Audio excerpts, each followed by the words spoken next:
دوستوں اس وقت پوری دنیا میں یہودی بڑی تیزی سے غلبہ حاصل کر رہے ہیں اور موجودہ وقتوں میں تو ان کی دیدہ دلیری اور طاقت اپنی تمام حدیں پار کر رہی ہے۔ فلسطین پر حملہ آور ہونے والے یہودی اس سے پہلے کبھی اس حد تک طاقتور نہیں ہوئے تھے جتنے آج کے دور میں ہیں۔ اس حوالے سے بہت سارے لوگ کنفیوز ہو جاتے ہیں کہ یہودی اور بنی اسرائیل یا الگ الگ قومیں ہیں یا ایک ہی قوم کے دو نام ہیں۔ بہت سارے لوگ بنی اسرائیل اور یہود کو ایک ہی قوم کے دو نام سمجھتے ہیں، جبکہ تاریخی شواہد اور قرآن کریم میں بیان کردہ نشانیاں اس بات کی نفی کرتی ہیں۔ البتہ یہودی کون ہے اور بنی اسرائیل کون ہے، اس حوالے سے بہت ساری مختلف رائے موجود ہیں۔ ان میں سے کون سی رائے زیادہ درست ہے اور دراصل بنی اسرائیل کون ہے اور یہودی کون، ان میں سے شیطان کا ساتھی کون ہے، اس بارے میں جاننے کے لیے ویڈیو کو آخر تک ضرور دیکھیے گا۔ دوستو میرا نام ہے مہنور اور آپ دیکھ رہے ہیں فیکٹ WI کے۔ اگر آپ نے ابھی تک اس چینل کو سبسکرائب نہیں کیا تو اس کو سبسکرائب اور بیل کے آئیکن کو پریس کر لیں تاکہ آپ کو نئی آنے والی ویڈیوز کی اپڈیٹ مل سکے۔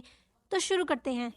دوستو سب سے پہلے میں آپ کو بنی اسرائیل کے بارے میں بتاؤں گی۔ دوستو اسرائیل دراصل حضرت یعقوب علیہ السلام کا لقب ہے اور اسی مناسبت سے ان کی تمام اولاد بنی اسرائیل کہلاتی ہے۔ حضرت یعقوب علیہ السلام سب سے زیادہ مشہور اپنے بیٹے حضرت یوسف علیہ السلام کی وجہ سے ہوئے، کہ ان کے 12 بیٹوں میں سے سب سے زیادہ حسین و جمیل تھے۔ بنی اسرائیل کا آغاز حضرت یعقوب علیہ السلام سے نہیں ہوتا، ان کا آغاز حضرت ابراہیم علیہ السلام سے ہوتا ہے۔ حضرت ابراہیم علیہ السلام جب عراق میں نمرود کے ظلم و ستم سے تنگ آ گئے تو انہوں نے اپنے بھتیجے حضرت لوط علیہ السلام کے ساتھ عراق سے ہجرت کی اور اس زمانے کے کنعان میں آ گئے۔ کنعان کا وہ علاقہ آج کل فلسطین کہلاتا ہے۔ اس علاقے میں آ کر حضرت ابراہیم علیہ السلام جب اپنی تمام آزمائشوں میں سرخرو ہوئے تو اللہ رب العزت کی جانب سے وعدہ کیا گیا کہ ان کی اولاد کو امامت دی جائے گی۔ اس حوالے سے قرآن میں سورہ بقرہ کی آیت نمبر 124 میں اللہ تعالیٰ کا ارشاد ہے کہ جب ابراہیم کو اس کے رب نے کئی آزمائشوں میں آزمایا تو ابراہیم نے ان سب کو پورا کر دیا، جس پہ اس کے رب نے کہا کہ میں تمہیں لوگوں کا پیشوا بنا دوں گا۔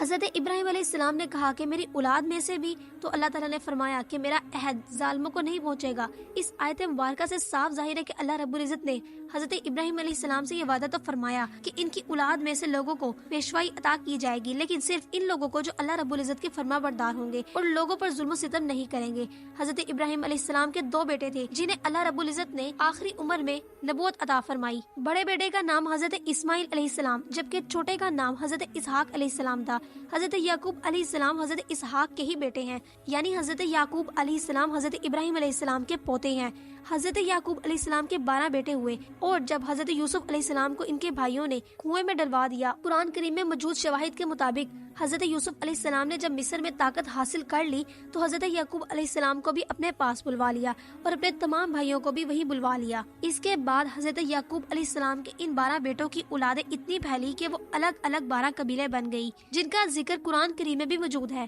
حضرت یعقوب علیہ السلام کے سب سے بڑے بیٹے کا نام یہودا تھا اور یہی وہ بیٹا تھا جن کی وجہ سے حضرت یوسف علیہ السلام کو ان کے بھائیوں نے قتل نہیں کیا بلکہ کنویں میں ڈال دیا تھا، ورنہ وہ تمام قتل کرنا چاہتے تھے، جبکہ یہودا نے اس بات کی مخالفت کی۔ اس بات کا ذکر قرآن کریم میں بھی موجود ہے۔ اس کے بعد ان تمام بیٹوں نے توبہ کر لی اور اللہ تعالیٰ نے ان تمام 12 کے 12 کو پیشوا یعنی حضرت یعقوب علیہ السلام کے 12 بیٹوں کو نبوت عطا فرمائی۔ دوستو حضرت یوسف علیہ السلام اور حضرت بنیامین علیہ السلام آپس میں سگے بھائی تھے اور وہ حضرت یعقوب علیہ السلام کے سب سے چھوٹی بیوی میں سے تھے۔ وقت گزرنے کے ساتھ ساتھ یہ تمام قبیلے ایک دوسرے سے الگ ہو گئے اور ان کا سب سے بڑا بٹوارا حضرت سلیمان علیہ السلام کے دور کے بعد ہوا۔ اس کے بعد پہلے 10 قبیلے تو الگ ہو گئے، جبکہ حضرت یوسف علیہ السلام اور حضرت بنیامین علیہ السلام کا قبیلہ ایک ہی ساتھ موجود رہا۔ ان 10 قبیلوں نے اپنی الگ ریاست اسرائیل کے نام سے بنائی، جبکہ ان 2 قبیلوں نے اپنی ریاست یہودا کے نام سے بنائی اور یہی لوگ آگے چل کر یہودی کہلائے۔ قرآن مجید میں مذکورہ شواہد اور تاریخی آثار سے ثابت ہوتا ہے کہ ملک اسرائیل جو کہ 10 قبیلوں نے اپنا ملک بنایا تھا، اس پہ ایک عراقی بادشاہ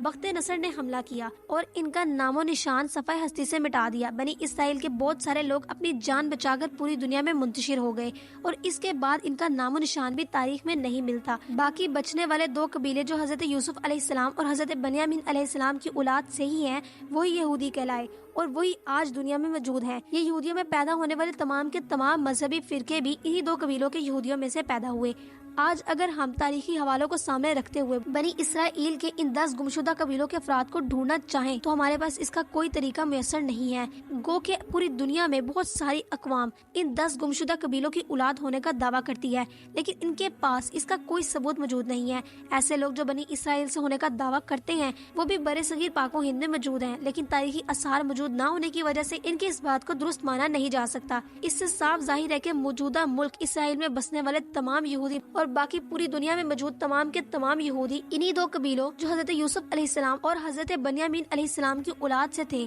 انہی سے تعلق رکھتے ہیں۔ بنی اسرائیل کے باقی 10 گمشدہ قبیلے کون سے ہیں، ان کے بارے میں کوئی بھی ثبوت کہیں بھی موجود نہیں ہے۔ اب اگر ہم اس بارے میں سوال کریں کہ آخر ان تمام یہودیوں نے جو اپنے آپ کو یہودی کہلاتے ہیں اور حضرت یوسف علیہ السلام اور حضرت بنیامین علیہ السلام کی اولاد میں سے ہیں، انہوں نے اپنے ملک کا نام اسرائیل کیوں رکھا؟ اس کی بڑی وجہ یہ ہے کہ پوری دنیا کی مذہبی کتابوں جن میں توریت، زبور، انجیل اور قرآن مجید شامل ہے، ان سب میں تمام کے تمام یہودیوں کو بنی اسرائیل یعنی سنز آف جیکب کہا گیا ہے۔ صرف قرآن مجید میں مختلف مقامات پر یہودیوں کو الگ اور بنی اسرائیل کو الگ مخاطب کیا گیا ہے، بلکہ قرآن کریم میں بہت ساری آیات کے آپس میں موازنے سے یہ بات بھی سمجھ آتی ہے کہ بنی اسرائیل کو ان کے ظالمانہ رویے اور کرتوتوں کی بنیاد پر دنیا سے ختم کر دیا گیا، جبکہ یہ 2 قبیلے یہودی ہونے کے دعوے دار موجود رہے۔ اس کے علاوہ دنیا میں حضرت یعقوب علیہ السلام کی اولاد میں سے اور کوئی بھی لوگ موجود نہیں ہیں۔ توریت، انجیل اور زبور میں بیان کردہ وعدوں کی وجہ سے یہودی آج بھی اپنے آپ کو